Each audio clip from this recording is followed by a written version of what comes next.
आपको बताना चाहूँगा कि कल चुनाव हुआ, चुनाव प्रचार खत्म होने से लेकर अभी तक प्रशासन का कहीं न कहीं दोहरा रवैया रहा। भेदभाव पूर्वक और पक्षपात के साथ में उन्होंने कार्रवाइयाँ की। कई सारी गाड़ियों को बिना किसी रीजन के जब्त किया गया। पोलिंग वाले दिन एजेंट्स के साथ में कई जगह हाथापाई हुई, मारपीट हुई, कई जगह अप्रिय घटनाएं हुई। प्रशासन आंख मूंद के सो रहा था। मैं आपको कहना चाहूँगा कि साहब कतई ये चीज़ें स्वीकार्य नहीं है।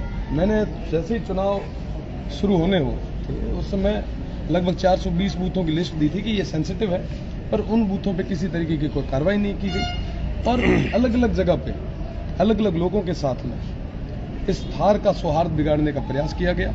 मैं उसके विरोध में आज तमाम उन लोगों के विरोध में कार्रवाई करवाने के लिए आया हूं, क्योंकि अभी तक प्रशासन ने किसी तरीके की कोई कार्रवाई नहीं की है और मैं चाहता हूं कि जो दोषी है वो गिरफ्तार हो और निर्दोषों को न्याय मिले। प्रशासन के साथ वार्ता हुई, क्या वार्ता हुई? मैं आपको बताना चाहूंगा कि साहब प्रशासन के साथ अभी वार्ताओं का दौर चल रहा है और जैसे ही कोई निष्कर्ष निकलता जल्दी आप आरोप लगाया कि कल मैंने कई बार फोन किए, कई बूथ पर हमारे साथ सही नहीं होता, बूथ कैप्टन के भी आरोप लगाए, वहाँ पुलिस नहीं पहुंची। बिल्कुल कल मैं कंट्रोल रूम में ही था। सुबह से लेकर शाम तक कई जगह ऐसी घटनाएं हुई। मैंने इनको बूथ नंबर, लोकेशन के साथ साथ तमाम वो चीज़ें उपलब्ध करवाई, पर उसके बाद में भी कई जगह 3-3 घंटे तक कोई जाब्ता नहीं पहुंच पाया।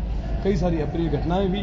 कल जो वोटर्स जो प्रवासी थे वो बाहर से आ रहे थे, उनकी गाड़ियों को रुकवाया गया, उनके साथ अभद्र व्यवहार किया गया और मुख्य रूप से जहाँ पे शांतिपूर्ण तरीके से सब चीज़ें होनी चाहिए थी वहाँ पे लॉ एंड ऑर्डर को पूरे तरीके से खराब किया गया। तो उन तमाम लोगों के खिलाफ कार्रवाई होनी चाहिए। बायतू से पहले कुछ वीडियो वायरल हो रहे थे सोशल मीडिया पर, मारपीट के, बेरहमी से मारपीट। बिल्कुल, वो क्या की घटना है? बायतू के अंदर कई सारी घटनाएं हुई, जिसके अंदर एक घटना के अंदर कई सारे युवाओं के साथ मारपीट की गई। अकेला और मॉब लिंचिंग एक तरीके से आप देख सकते हैं कि 100-200 जनों के द्वारा 1-2 लोगों पे ऐसी वारदात करना, आप सोचें कि जान माल का खतरा हो सकता था। थार में कभी ऐसा देखा नहीं गया कि ऐसी अप्रिय घटनाएं हुई। चुनाव खूब हुए, कई सारे बुजुर्ग मुझे कल मिले, उन्होंने कहा चुनाव खूब हुए पर ऐसी घटनाएं हमारे इस थार में कभी नहीं हुई। तो कहीं ना कहीं ये माहौल खराब करने का, सौहार्द खराब करने का प्रयास है।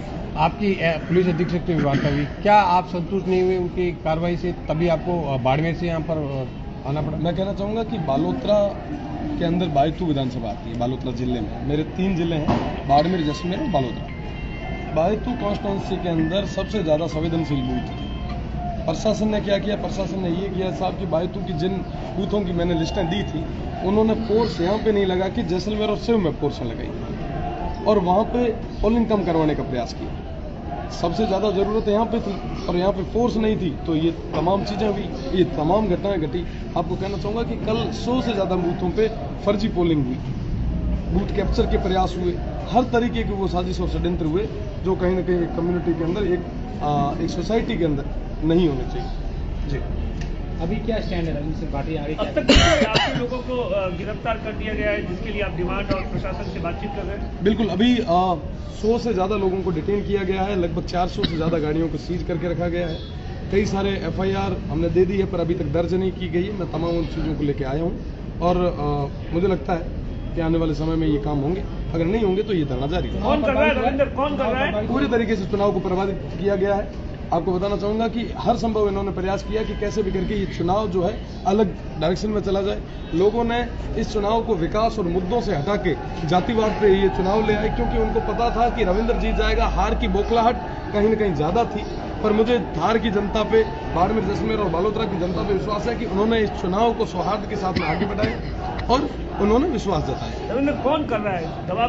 कौन दबाव बना रहा है? तमाम पॉलिटिकल पार्टीज जो कहीं ना कहीं अभी बौखलाई हुई है, जिनको हार दिख रही है, वो बौखलाए हुए तमाम हर तरीके के साजिशें और षड्यंत्र कर रहे हैं और उनका जवाब कल जनता वोट की चोट के साथ दे चुकी है और 4 तारीख को पेटियां खुलते उनको पूरे तरीके से जवाब भी।